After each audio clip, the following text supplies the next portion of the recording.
Indian empire, जो कि recorded Indian history का सबसे बड़ा एम्पायर था, उसे सेना की और ट्रूप्स की ज़रूरत नहीं थी मिलियंस ऑफ पीपल पे राज करने के लिए, बल्कि उन्हें ज़रूरत थी इसेंशियल गुड्स और कमोडिटीज़ पर कंट्रोल से, जिसमें से सॉल्ट बहुत ही ज़्यादा इसेंशियल पार्ट था।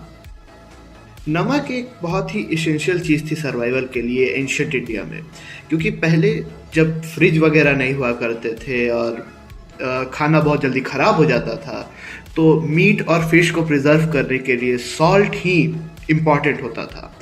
और सॉल्ट के वजह से ट्रेडर्स, मर्चेंट्स और इवन आर्मी के जो सैनिक होते थे वो अपना खाना लंबे समय तक बचा पाते थे, जिसकी वजह से अगर सॉल्ट पर कंट्रोल नहीं रहता मॉरियंस का, तो आर्मीज को भी हैंडल कर पाना बहुत मुश्किल काम होता। और अगर आर्मीज पर कंट्रोल मुश्किल होता तो एम्पायर बहुत जल्दी ही धीरे धीरे कोलैप्स हो जाता। नमक उस समय एक मेजर इकोनॉमिक एसेट था। मॉरियन एडमिनिस्ट्रेशन जो था वो टैक्स की तौर पे मतलब सॉल्ट पर टैक्स लेता था, क्योंकि salt widely use house hold widely उसे यूज़ करता था, तो उसका जो है कंजम्पशन और प्रोडक्शन दोनों ही नहीं घटने वाला था। तो एक मैसिव इनकम सोर्स था मॉरियन एम्पायर के लिए।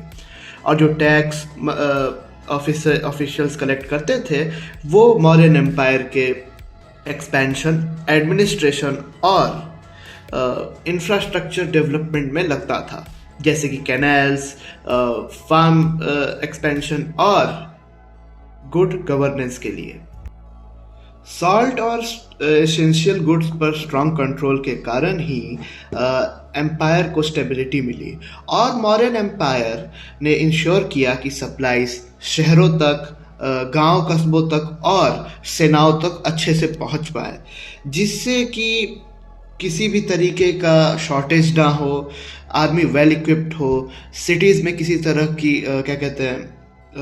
रिसोर्स गैप ना आ जाए जिसकी वजह से राइट्स ना हो।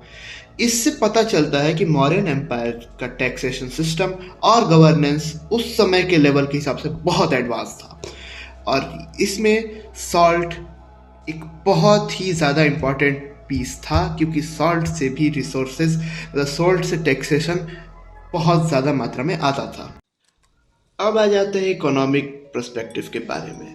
तो सॉल्ट जो था एक पावरफुल इकोनॉमिक कमोडिटी था, क्योंकि हर एक व्यक्ति को इसकी ज़रूरत थी, तो डिमांड कभी भी कम नहीं हुआ। जैसे कि मैंने पहले कहा, डिमांड जब कम नहीं हुआ और इसकी कांस्टेंट वाइड स्प्रेड डिमांड थी हर जगह पे, गांव से लेकर हर एक इंसान तक, तो मौर्यन एडमिनिस्ट्रेशन ने इसे रेगुलेट किया और सॉल्ट प्रोडक्शन और व्यापार को कंट्रोल करने की जगह ओवरसाइट के अंदर ले लिया, जो कि राजा के डायरेक्ट कंट्रोल में आता था। जो मौर्यन मंत्री हुआ करते थे, ऑफिशियल हुआ करते थे, वो एक्सट्रैक्शन साइट्स को मॉनिटर करते थे, मार्केट प्लेस को मॉनिटर करते थे, क्वालिटी इंस्पेक्शन करते थे, जो कि आज की डेट में तो एफएसएसआई क्या कर रहा है वो तब आप समझ ही रहे हैं, लेकिन मौर्यन एम्पायर के समय क्वालिटी कंट्रोल पर ध्यान दिया जाता था। लिटरली वहाँ पे अगर मिलावट होती थी तो डेथ सेंटेंसेस होते थे।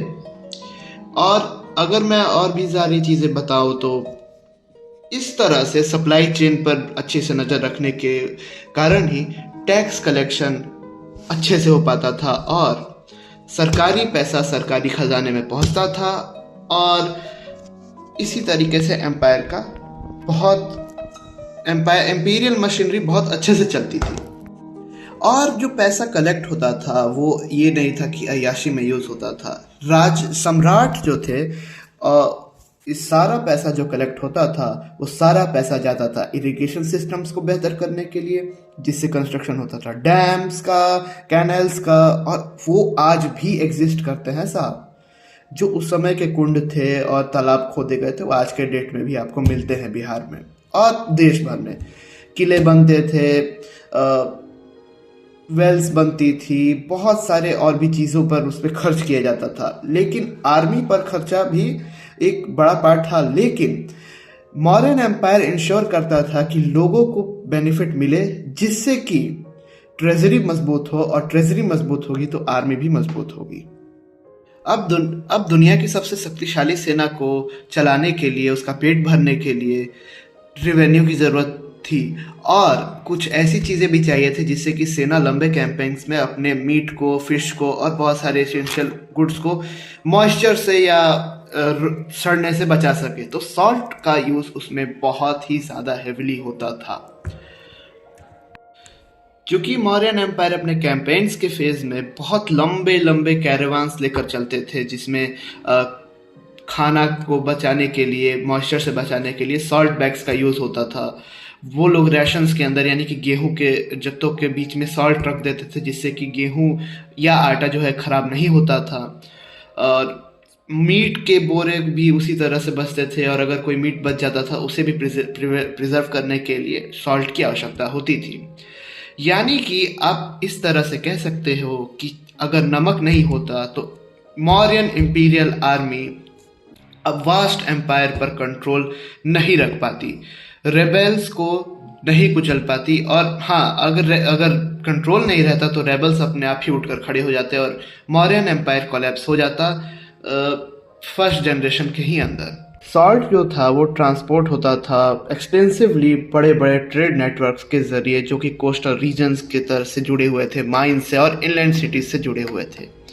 जो मर्चेंट हुआ करते थे वो सॉल्ट को कैरी करते थे इन रूट्स से, और इकोनॉमिक कंट्रीब्यूशन देते थे हर एक रीजन को, और इन ट्रेड रूट्स को कंट्रोल करती थी आर्मी और एडमिनिस्ट्रेशन, जिससे कि इंटीग्रिटी बनी रहती थी।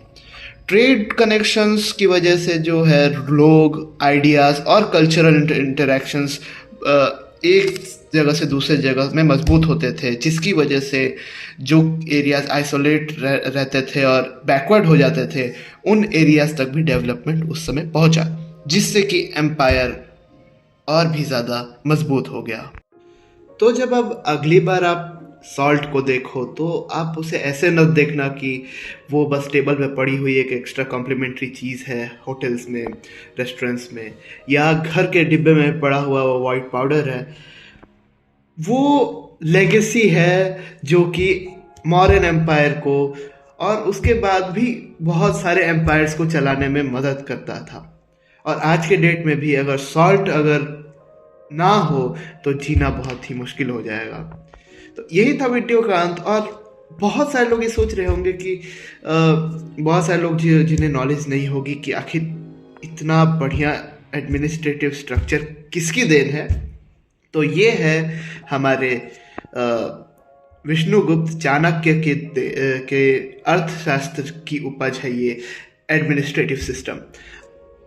चाणक्य ने ही इस एडमिनिस्ट्रेटिव सिस्टम को ना सिर्फ थियोरेटिकली बुक में लिखा, इसे इम्प्लीमेंट करके एक पूरा का पूरा एम्पायर बना दिया। विष्णुगुप्त चाणक्य को और उनके कंट्रीब्यूशन को मैं इस आउट्रो में या कंक्लूजन में नहीं बता सकता। उनको एक स्पेशल वीडियो मतलब मेरी तरफ से आएगी जिसमें मैं विष्णुगुप्त चाणक्य के कंट्रीब्यूशन के बारे में भी बताऊंगा। और हाँ, salt is not just a complimentary thing on restaurant table or in your home.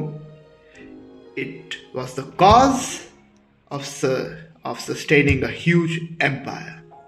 तो ये था वीडियो का अंत। तनिष्क भाई को सब्सक्राइब कर लेना। मिलते हैं किसी और वीडियो में, तब तक के लिए जय हिंद, जय भारत, वंदे मातरम और भारत माता की जय। और आप सभी लोग हेल्दी रहो और हैप्पी रहो। Bye bye everyone.